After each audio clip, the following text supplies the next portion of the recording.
खुशामदीद नाज़रीन, नया इनकलाब न्यूज में आप सभी का खैर मकदम है। मैं मोहम्मद हाजिली बढ़ते आज की अहम खबर की तरफ। क्या हुआ, क्या रिव्यू हुआ? मैं जानता हूं चीफ मिनिस्टर साहब मसरूफ रहते हैं, मैं जानता हूं केटीआर साहब भी मसरूफ है, मैं जानता हूं कि सारे मिनिस्टर्स मसरूफ हैं। उनसे दरखास्त करूंगा सबसे, आप लोग मसरूफ हैं, हमको एक आदमी बता दीजिए जिसके पास हम जाके मिल सकते हैं। हम मिल लेंगे, खड़े रह जाएंगे, आपके चपरासी से भी मिलना बोले तो मिल लेंगे। तेलंगाना के लिए, पुराने शहर के लिए, हमारी आवाम के लिए हम खड़े रह जाएंगे, मगर मिलिए तो सही, कोई वादा तो पूरा कीजिए। सर, नए स्पीकर साहब बोलने दीजिए मुझे। सर, मैं बजट पे बोलेंगे साहब, इस पे भी बोलना है, बजट पे भी बोलेंगे। बजट में आने का इश्यू है ना, हर वक्त यही बोले साहब, सेशन बढ़ा देंगे, विंटर सेशन आ जाएगा, 15 दिन कर देंगे। कितने हुए साहब 2014 से लेकर? अगर हम देखेंगे फिगर्स है साहब, मेरे पास फिगर्स है, 126 दिन हुए थे। अब ये 5 साल 4.5 साल में सिर्फ 64 डेज ही बैठे हम। टीवी के डिबेट्स में ज्यादा बैठते हैं, असेंबली में कम बैठते हैं लोग। अहमियत आज टीवी की हो गई, इस हाउस की नहीं रही। बोलने दीजिए साहब। पहले अब आप लोग तय कर दिए 12 को खत्म, 25 साल होने आ रहे हैं साहब, कभी बजट सेशन इतना जल्दी तेजी के साथ खत्म होता हुआ नहीं देखे। लेटर भेजा मैं बीएससी में, इस वास्ते नहीं आए हैं जियो, आपके चीफ मिनिस्टर साहब भी नहीं आए, लीडर ऑफ द हाउस भी नहीं आए, तो फिर हम नहीं आए तो क्या? हाँ तो क्या? देखिए, मैं तसादुम करना नहीं चाहता, तो बोलना नहीं है, या तो आइए माइक पे आके बोलिए, बोलने दीजिए हमको। Please conclude. वही तो बोल रहा हूं मैं, तो आप माइक नहीं लेते हैं, आप वैसे ही बोलते हैं। आप माइक लेकर बोलिए ना। अकबर साहब बोलिए आप। Please conclude. इतना गुस्सा आप लोग को, इतनी नाराजगी कि फिर क्यों भाई? बोलने दीजिए ना, बोलने दीजिए। शिकायत क्या है साहब, शिकायत क्या है बताइए। స్పీకర్ సార్, సభ అన్నప్పుడు కొన్ని మర్యాదలు, కొన్ని పద్ధతులు ఉంటాయి సార్. ఇప్పుడు వాళ్ళ సభ్యులు ఉన్నది మొత్తం 7, మాకున్నది 105 మంది. మరి 7 ఉన్న వాళ్ళకు మీరు గంట టైం ఇస్తే, గంటల పాటు ఆయన గవర్నర్ ప్రసంగం మీద కాకుండా బడ్జెట్ మీద, మున్సిపల్ పద్దు మీద మాట్లాడినట్టు మాట్లాడితే దానికి మేము అభ్యంతర పెడతా అంటే కూడా ఆయనకు ఆవేశం ఎందుకు సార్? రెండోది సార్, వారు మాట్లాడుతున్నారు మీరు బీఏసీ ఈ నిర్ణయం తీసుకున్నారు, ఆ నిర్ణయం తీసుకున్నారని మాట్లాడతారు. ఆయన బీఏసీకే రాడు. వచ్చి ఏమైనా వాదించినా, వచ్చి చెప్పినా, విజ్ఞప్తి చేసినా మీరు వింటారు. శాసనసభ వ్యవహారాల మంత్రి ఉన్నారు, అక్కడికి రారు. అక్కడికి రాకపోగా పైపెచ్చి ఈ టర్మ్లో అసలు అసెంబ్లీయే జరగలేదన్నట్టు మాట్లాడుతున్నారు. ఆయన మర్చిపోతున్నాడు ఈ టర్మ్లో 2 సంవత్సరాలు కోవిడ్కి పోయింది, అది మర్చిపోతున్నాడు కన్వీనియంట్గా. అంటే అధ్యక్ష, మాట్లాడేటప్పుడు ఆవేశంగా గొంతు పెంచి గొంతు చించుకుంటే దానివల్ల ఏం రాదు అధ్యక్ష. చెప్పాలనుకున్న పాయింట్ చాలా క్లుప్తంగా, పద్ధతిగా, మర్యాదగా కూడా చెప్పొచ్చు. గొంతులు చించుకున్నంత మాత్రాన చాలా గొప్ప వాళ్ళం అని ఆయన అనుకుంటే నేను చేయగలిగేది ఏం లేదు. కానీ ఒకటి మాత్రం వాస్తవం, the speech that you are making today is in response to the governor's address. I think you've been given ample opportunity for the number of legislators you have. You've been given ample opportunity. మరి మీరు వాళ్ళకి 7 ఉన్న వాళ్ళకి ఇంత time ఇస్తే, మేము 105 మంది ఉన్నాం అధ్యక్ష, మాకెంత టైం ఇవ్వాలి అధ్యక్ష? మీరు మా వాళ్ళు ఇద్దరే మాట్లాడినారు, గంట మాట్లాడారు. ఆయన 7 ఉన్న ఆయన గంట మాట్లాడతాడు. ఇది ఎక్కడ పద్ధతి అధ్యక్ష? మీరు సమయపాలన కూడా మీరు చెప్పాలా? మళ్ళీ గవర్నమెంట్ హ్యాస్ టు రిప్లై. ఆయన సభానాయకుడు రాలేదని మాట్లాడతారు అధ్యక్ష. సభానాయకుడికి ఆయనకేం పోలిక అధ్యక్ష? నాకు అర్థం కాదు. సభానాయకుడి స్థానంలో మా గవర్నమెంట్ తరఫున శాసనసభ వ్యవహారాల మంత్రి వచ్చినారు, ఫైనాన్స్ మినిస్టర్ వచ్చినారు, మా స్పోర్ట్స్ మినిస్టర్ వచ్చినారు, 4 మంత్రులు ఉన్నారు నిన్న బీఎస్సీ మీటింగ్లో. ఆయన రాకపోగా, లీడర్ ఆఫ్ ఆపోజిషన్గా ఆయన బాధ్యత నెరవేర్చకపోగా పైపెచ్చి ఇంకేదో మళ్ళీ మీదికి నిందాపూర్వకంగా మాట్లాడడం మంచిది కాదు.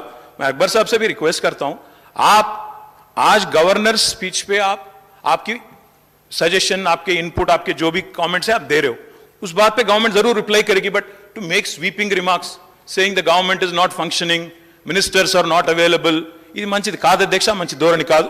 ఇప్పటికైనా వారిని సవరించుకోమనండి. మీరు కూడా సమయపాలన పాటించాలి అధ్యక్ష. ఎందుకంటే మరి మాకు కూడా అవకాశాలు రావాలా, మేము కూడా మాట్లాడాలా, మంత్రులు సమాధానం చెప్పాలా, ఇక్కడ చెప్పి మేము కౌన్సిల్కి పోవాలా. కాబట్టి ఇది కరెక్ట్ వ్యవహారం అయితే కాదు. వారిని కూడా దయచేసి సమయపాలన పాటించే విధంగా తమరు చర్య తీసుకోవాలని కోరుతా ఉన్నాను అధ్యక్ష. Please conclude. Honorable Speaker sir,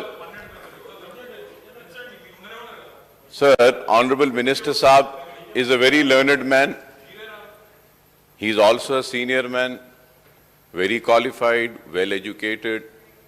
I just want to tell one thing is that I am not a newcomer in this house.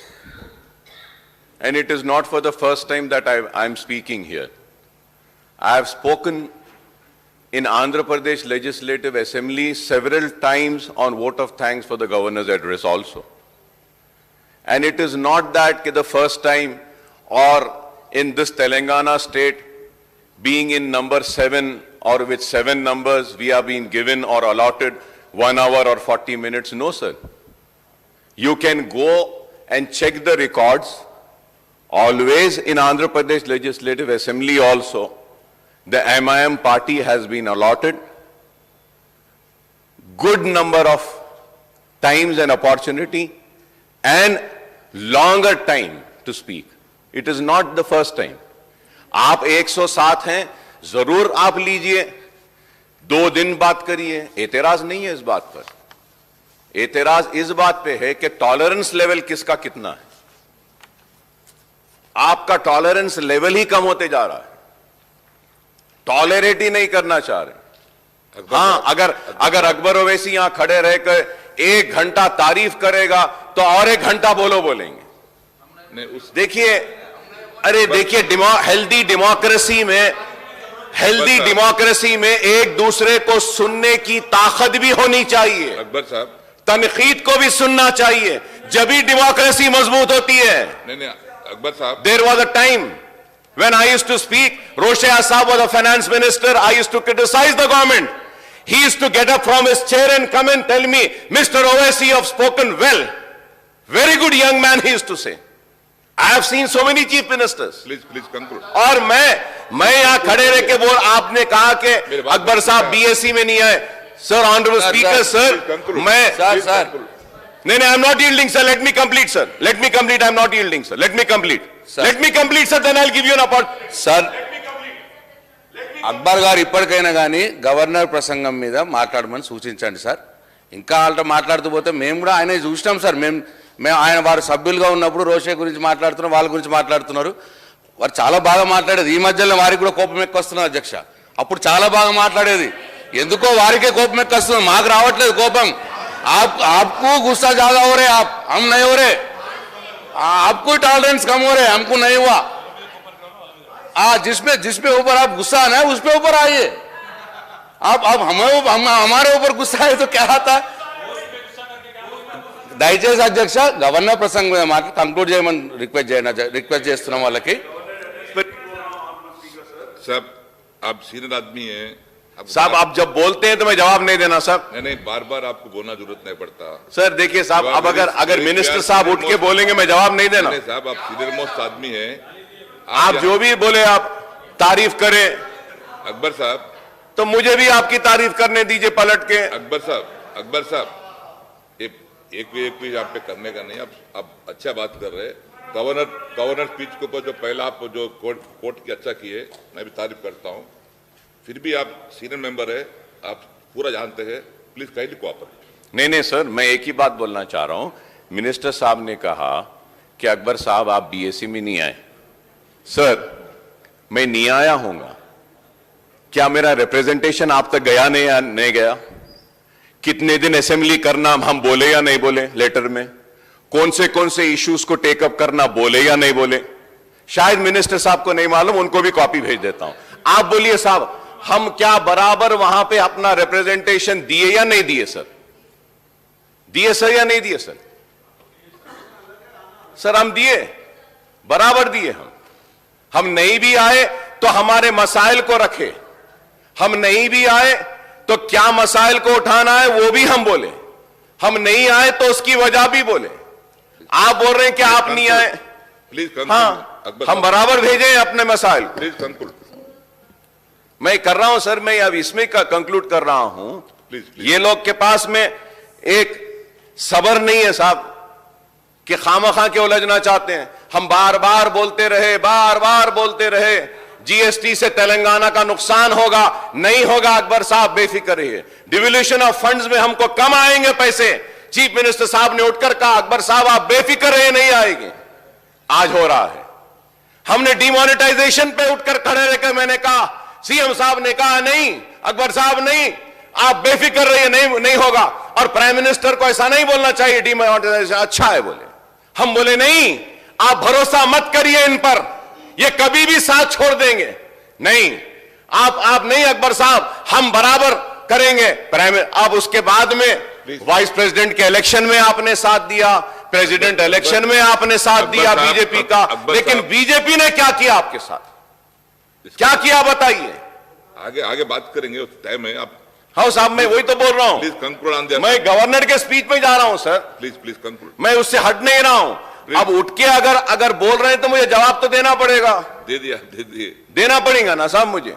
दोनों भी आप करीब होते रहे, इतने करीब होते रहे कि आपको दूर कर दिया गया।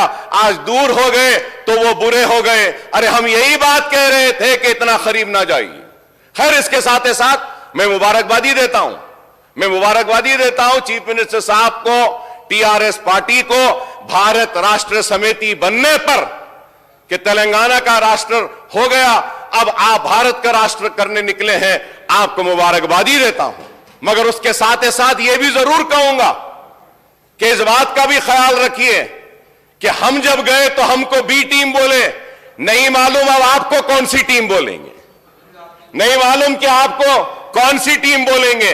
बस यहां पे दो ही लोग हैं, एक वो और दूसरे कौन है मालूम है। ये नहीं चाहते कि कोई तीसरा आए। तो